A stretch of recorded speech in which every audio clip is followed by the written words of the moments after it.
Well, it was all in Zimbabwe where it started for trainer Paul Machett, and he's now ended up in South Africa, Gauteng. But as we speak, he's in KwaZulu-Natal. We're going to learn about Paul Machett. We're going to find out how it all started for him and what his plans are for the future. He's our guest on the podcast today. Paul, I know you're busy, and it's the season, and everyone's under pressure, but thanks for taking the time to come and have a coffee with us and be with us. My pleasure. Nice to be here. You got so excited to meet Paul. I mean, I couldn't believe that you only met Paul for the first time this morning. You had a haircut, you were so excited. Yeah, I went mad, and I came with the shears. So. Goodness, that youngster in the clubhouse there, I mean, look, that's a nice hairstyle, but not the way you have it. You at least, that youngster there's got a nice, well I only have it twice a year, okay. Just give me a break. Well done for having a haircut. How are you? No, good. Thanks, well. Under control. And you've got shoes on today, so it must be a very special occasion. I don't know, I got crapped on last week because they said my slops were buggered, so. And I see you still wear that shirt, I gave you that shirt, Gant shirt, eh? Yeah, the moths have got the back of it. You can't see it. Let's talk about racing, and let's talk about Paul. We're going to learn about Paul Machett. Really nice to have the visitors in the province, and we're capitalizing on that. Paul, as I said at the top of the preview, at the top of the show, Zimbabwe is where it started for you.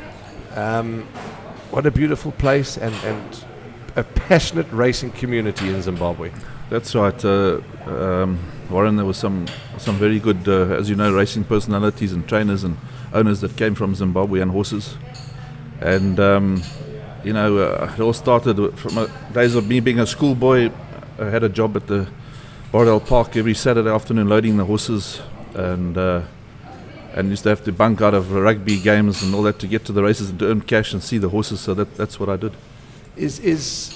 You were mentioning, and we'll talk about your family in a moment, that your family weren't from a racing background. Were you now going to do that work just because you thought, oh, this could be nice, or you needed the cash, or did you have the love for horses at that early stage? No, firstly, my father was involved in the horses. He was in the police, and he looked after all the police horses. And he knew a couple of the stipes that used to come and buy horses, my father used to go buy horses off the trainers, and he knew one of the stipes called Malcolm Marsh. I'm sure you've heard of him in those days. He was a stipe there, and then eventually ended up in South Africa as a stipe. So he introduced me and got me the job into racing. Have you been to Zimbabwe? I haven't been to Zimbabwe, but I'd love to go because apparently it's a real jewel. Well, that's sorry to interrupt you. That's the next part. Just to talk about that. The party's only finished at about 3 o'clock in the morning. That is an experience. The whole race course. When the last race is run, Paul, that owners and trainers bar upstairs, share with the viewers. I mean, that is just the most wonderful. Whether you've won or you've lost, or it's your opponent or not, it's an absolute party. Yeah, after races, everyone stays behind and talks to the trainers and jockeys that come up to the bar, and it's a real social and lots of good times have happened in that pub. What do you think it is? Because the racing in Zimbabwe, correct me if I'm wrong, thriving is maybe not the right word, but racing in Zimbabwe still goes on. What do you think it is that keeps that flame burning? It's definitely the people's passion. It's their hobby now, and they love racing, and they want to keep it going and keep Bordel Park going. It's one of the best race courses in the world, as many jockeys will comment about it. Kevin Shea said to me, he's ridden around the world, Andrew. He's ridden around the world. He said, and I'm not a track man, I don't know anything about tracks, but when I've had the privilege of racing there several times when I was with Winning Form, and remember the late Dewey Williams managed Winning Form in Zimbabwe. That was also another sad loss. I walked that course. It was like just walking on a snooker table. It was unbelievable, smooth, flat, beautiful. So it is one of the best courses around. Yeah, well, I was listening to Martin Ball the other day. He trained there for a while, and he was saying that the track was looked after basically by farmers. And when they did the divots and things like that, they put in compost and good stuff.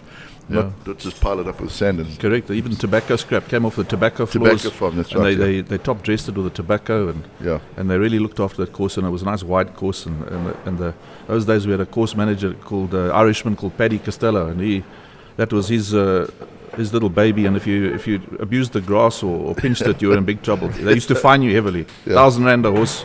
he caught you using it without permission. Yeah. So that's because it is really a fantastic course. Okay, and the parties, of course, are good. Yeah. Yeah, but you only have to see the passion of Zimbabweans, because I mean, even the chaps that have come down here, you look talking at like Bart Rice, Blow International. They've all Kevin all Wright, come from Alison Zim, Wright, Alison Wright, they're all from Zim.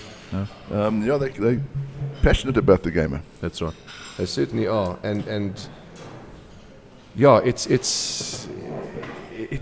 people say passion, but you either got it or you haven't got it, and it shows in Zimbabwe. There's no doubt about it, because you can see that they're doing their very, Paul was best. saying that he was assistant to Neil Bruss for a long time. I mean, Neil. That's right. Neil is a legend in the racing game. I did my grounding with him, and I was a youngster getting into the game, and I went out to his training establishment out of town. I'd say it was an hour out of town, on a farm, and we lived on the farm and trained on the farm, and we had a huge string of horses. And Neil, as you know, at those time he was I think he was champion trainer for like 9 years in a row, and he had all the big players.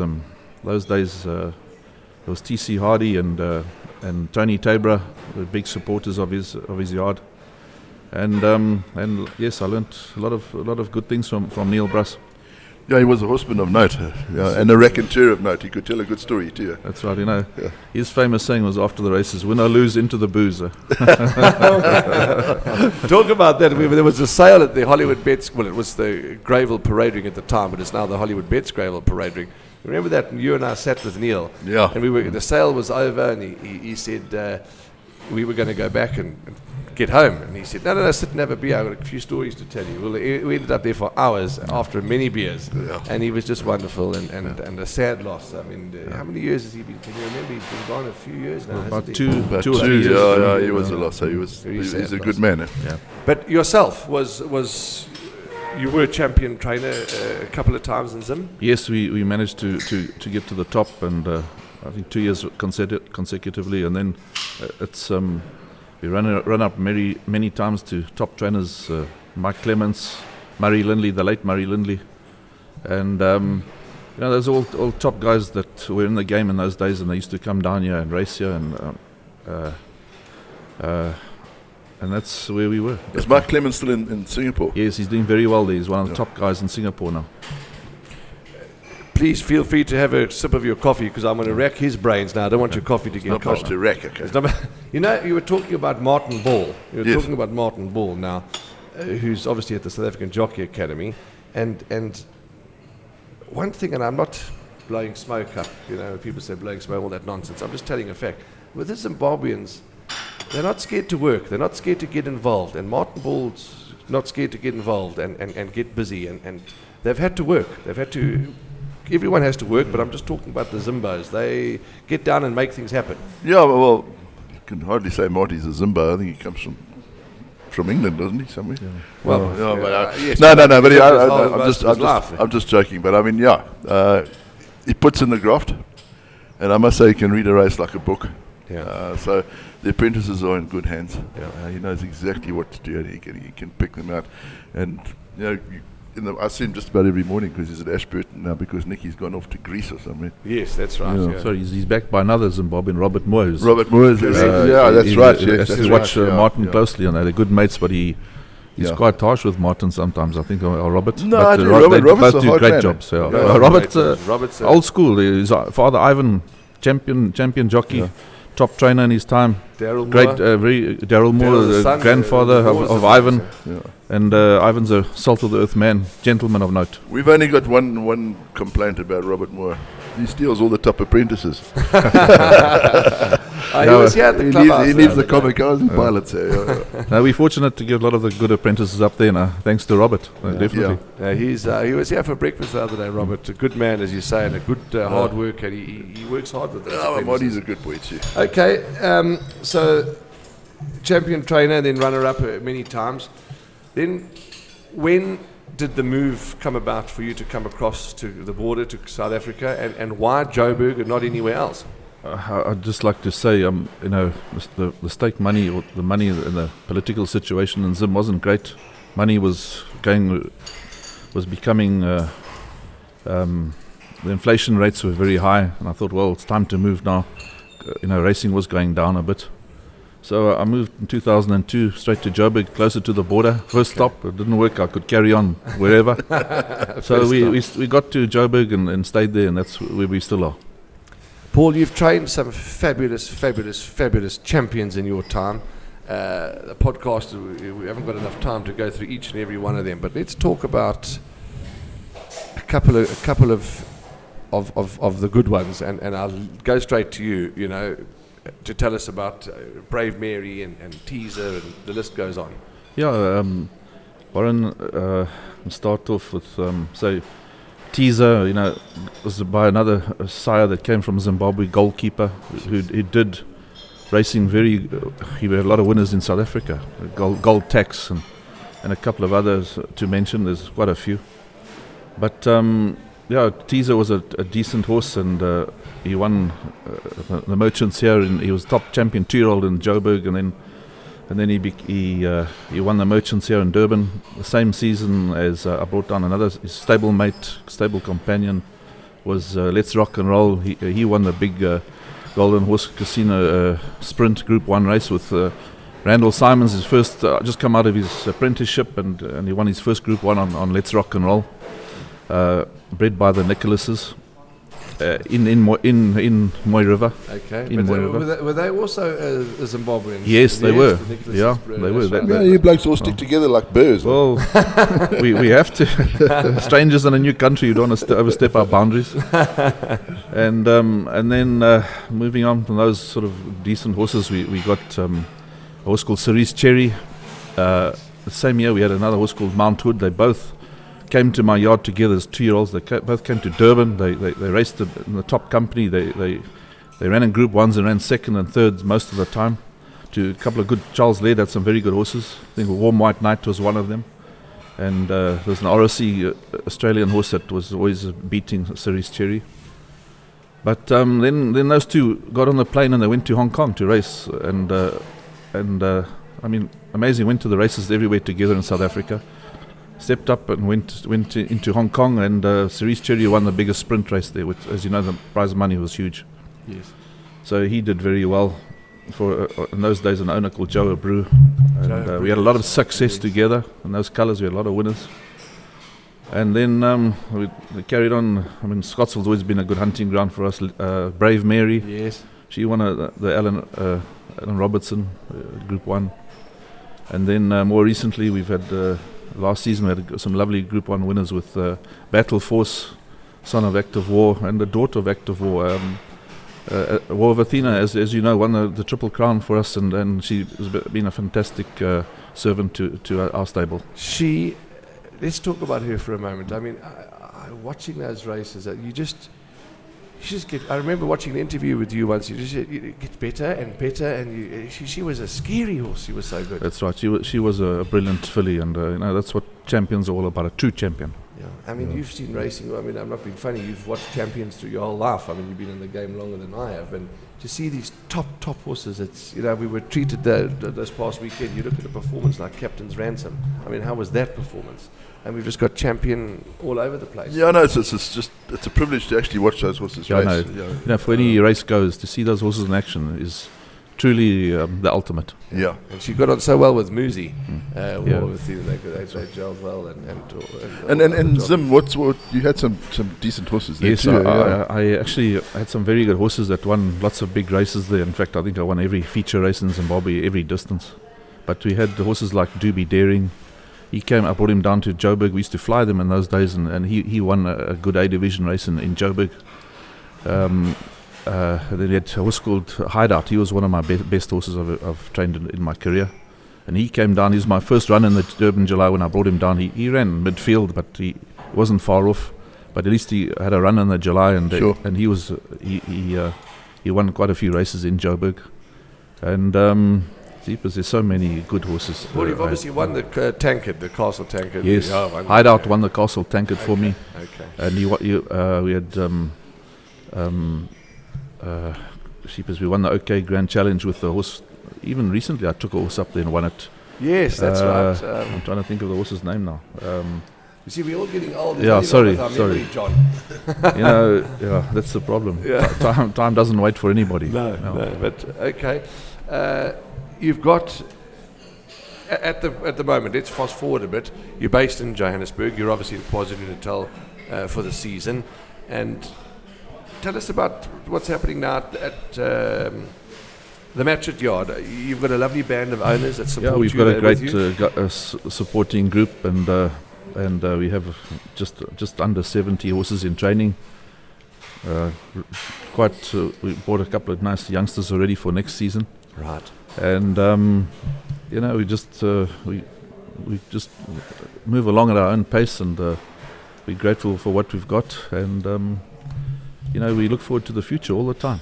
Jockeys, you don't have a stable jockey, or we do have guys that do support us, which is mainly Mozi Yeni, okay, and Kabelo Matsanyani, just come out of his apprenticeship, up and coming rider. Yes. And a lot of the big stables are using them now because they can see that they bring home the bacon. Sure. Kabelo has come well. He's definitely, he's a nice rider. Brett Crawford's using him a lot in Joburg now. And Mike de Kock, I mean, a lot of big stables are using this youngster. He can ride and he's polite, which is very good manners. Good combination, going the right way. We don't want to talk negative at all, but racing at the moment, I believe, is coming good, and things are going to get better, or getting better. But there's always challenges. What challenges do you face? We all face challenges, but what do you battle with at the moment, or what's I think the economy is battling, and it's sad that before the middleman could afford a racehorse. Yes. And now that's going away. It's sort of getting towards. It's hard to get syndicates even together, but yes. Still, they are the wealthy people, but there's few of them, and we need to find a solution to this. Costs are getting higher all the time, and it's just due to our economy. If we can survive, then in the future the wheel keeps turning. It'll still be racing in many years to come. Is syndication the way to go? I mean, but it's difficult to put syndicates together. It is. It's a lot of hard work, and like I say, the middleman or the average salaried man can't afford it. You talk about syndicates at the moment, and I'm going to say it. I'm not being disrespectful to anybody. Syndication for me, yes, is the way to go. You're quite right. It is the way to go, and you're quite right. It is a lot of hard work because you've got to manage it. You've got to your members. You've got to welcome your members. You've got to list your members. You've got to know who's in the syndicate, who's got what percentage. So it is a lot of admin. That for me is not really the issue. I was approached by a whole lot of youngsters at the races recently that want to. In fact, they are starting a syndicate, and they asked me. They know nothing. So they asked me to approach the the jockey club, and to get the price and the documents and the fees to register a syndicate for me is the biggest issue. Absolutely bloody ridiculous. That is the biggest issue. To put the people together. In fact, this particular syndicate, after I've spoken to the guys, we've closed it off at 11 members, and we're hoping to grow to more members. They're happy to take their 5% and their 10% and their 12%. That's not an issue. But the cost of getting involved, that's the problem. What is the cost of a syndicate? Registration for a syndicate, it's something scary even. 10,800 rand. So who wants to be involved at that price? That's for me, Paul, is and again, I'm saying it respectfully. I mean, I speak to the team. That is the problem. You're happy to pay, you've got to pay, but perhaps the powers that be could look into it and make a concession for new syndicates. First time a syndicate.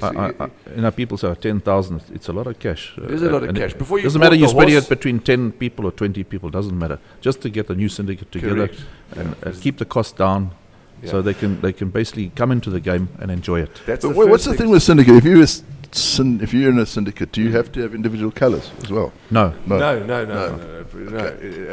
The syndicate. So, say for argument's sake, you call the syndicate the Alcatraz syndicate. The Alcatraz syndicate, and so it'll read the Alcatraz syndicate nominee Andrew Harrison. So your name will be in the book, and then you choose the colours of pink and red spots or whatever. No, we're thinking of white and black arrows.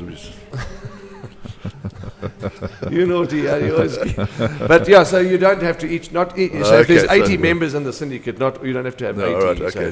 But it's the way to go for me, because I've spoken to so many people that have said their dream is to own a racehorse, but and a lot of people don't know that you can just have 10% in a horse. You can have 5%. Yes, there's particular trainers and particular yards that might not take those patrons, and that's fine. That's their choice. You know, they might want to. You know, I've gone with people that have said their minimum share is 25%. That's their prerogative. That's their business. But there are people out there that can get involved, and I've been trying to drive that message that you don't have to be a multi-gazillionaire. Yes, it does help. There's a lot of those rich owners around, but for the guy that wants his 5 and 10% at low cost, he can get involved. Well, talking about rich owners, I was watching a thing on TV yesterday in Cape Town on property prices, and there was a rooftop apartment. What do they call it? The bloke wanted 180 million rand for it. Crazy. And some bloke's going to pay that. Yeah, absolutely. Yeah. Absolutely. Yeah. Anyway, but it's one thing these days, property doesn't go down really; it's only going up. Especially in Cape Town. Yeah. Yes, bunch of snobs. But as I say, that you've got family in Cape Town. You've got family in Cape Town. He's a snob. But anyway, as I say, I'm not having a go at the jockey club. They're doing a wonderful job. I'm just saying that it's like Woolworths. If you go to Woolworths and you buy, your steak at Woolworths is 150 rand for a piece of steak. You can go to Pick n Pay, it's 40 rand. What I'm saying is, got a boxer. You've got to just For me, it's the costing that's the issue. But they know what they're doing. Let's talk about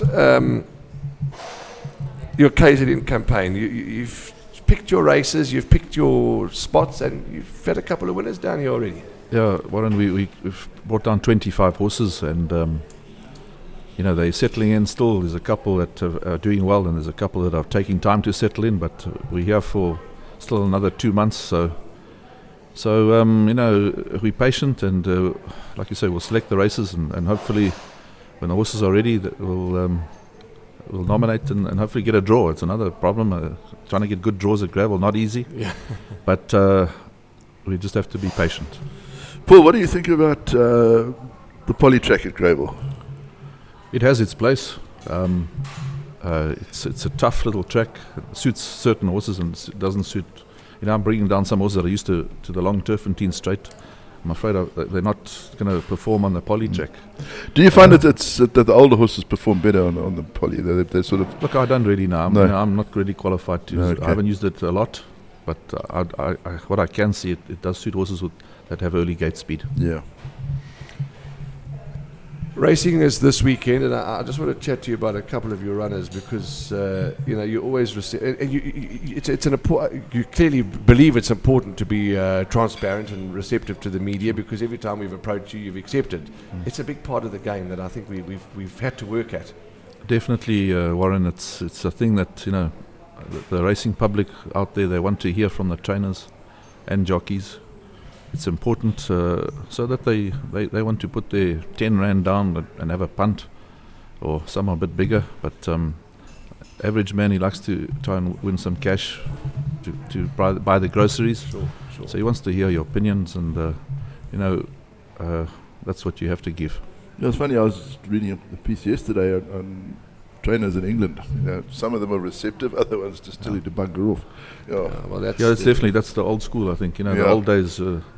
Racing was different. Well, the old days, low stakes, and people had to punt. Low stakes, you had to punt to keep going. Yeah. But also, again, it's their choice. I mean, people also realise that the public, you never know who's watching you. They might say, well, guy might win R1 million somewhere, and he thinks, I want to buy a racehorse. And he said, geez, well, I'm not going to talk to that. I'm not going to send my racehorse to Paul Machett. He was rude, and he doesn't tell you comments, and he tells you to bugger off.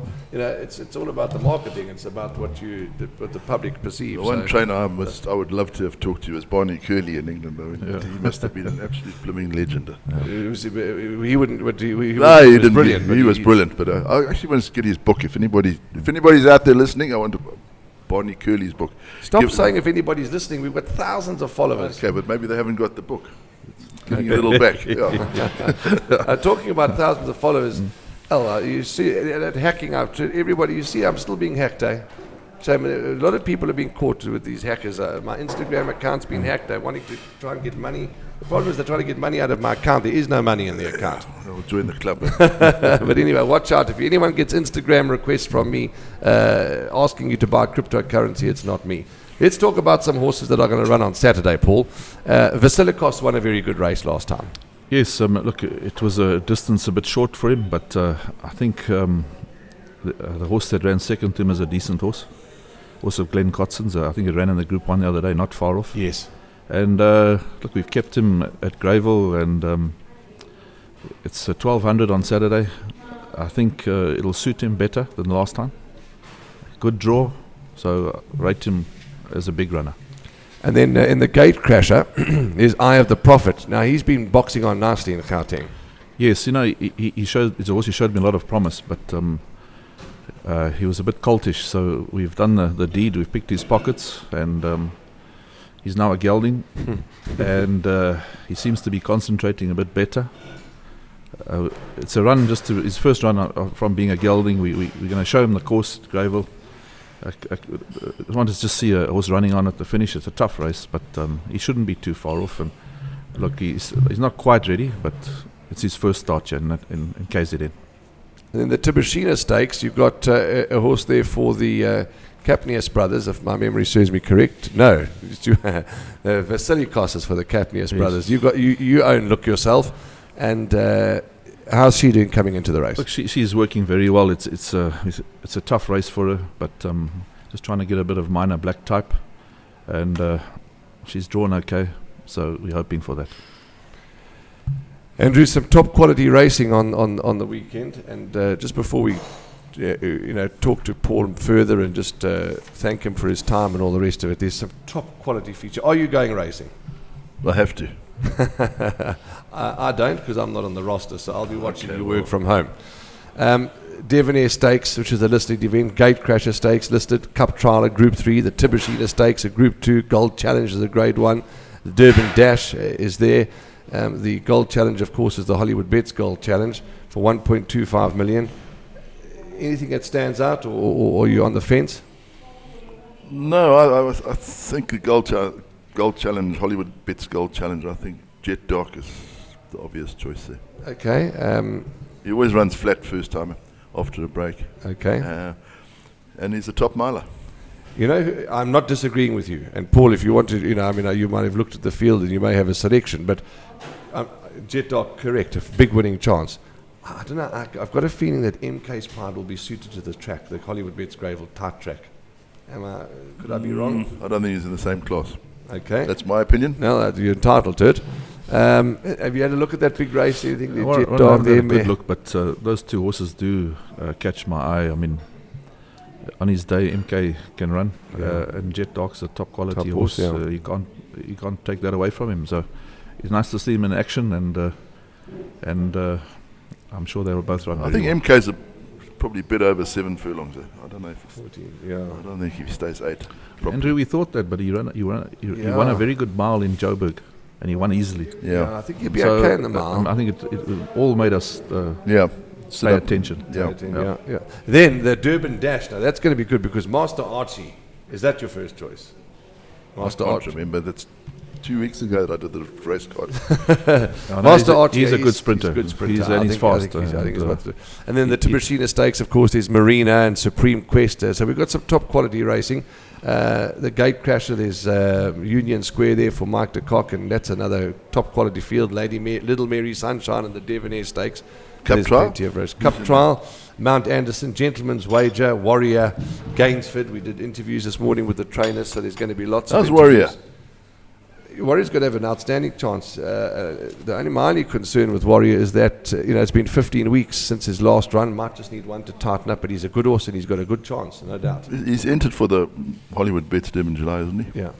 Got to win. The Hollywood Bets Durban July, I mean, is I can't believe it's just about 3 weeks away. Before you know it, it's going to be the season's going to be over. Yeah. Then I can go fishing. Hobbies. You're talking about fishing. You got any hobbies? I know for trainers, it's not easy to get time for hobbies. We have our regular golf school every Wednesday in Johannesburg, and I've had a few games down here. So that's my main hobby. Which gangsters do you play with in Joburg? There's a couple. I don't want to mention them, but we have a regular school of a bunch of 8 guys, and we have play a 5-ball every Wednesday. Yeah, well, that's good fun. A 5-ball, okay. And Paul, what courses have you played here in KZN recently? I mean, I've just only just arrived, obviously, but I played in the Breeders' Day. Yes, that was a good day. Great day at Royal Durban, and Then the other day I played at Kloof, which was very nice. Yeah, Kloof's a lovely Kloof's a lovely course. course, KZN Breeders' Day. There's our Yeah. cap, thanks to the KZN Breeders' Day. That was a good day. You don't play golf anymore. You've got arthritis. My shoulders are stuffed.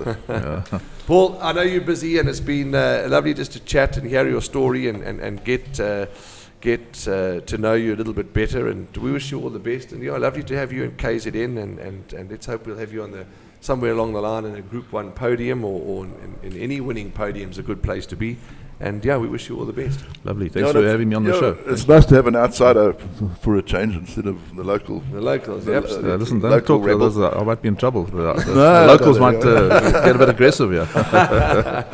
No, it's been lovely. We need to line up a few more outsiders. Yeah, no, we've had some fabulous guests on our show. We've got plenty more fabulous guests lined up. So stay tuned. And as always, thanks for your support. Thanks for liking, clicking, and subscribing, and doing absolutely everything that you do for us. And plenty of racing action. Be safe and punt well. And as always, from Paul Machett, Andrew Harrison, and myself, Warren Inferno, we wish you well, and we'll see you in the number 1 box. We'll be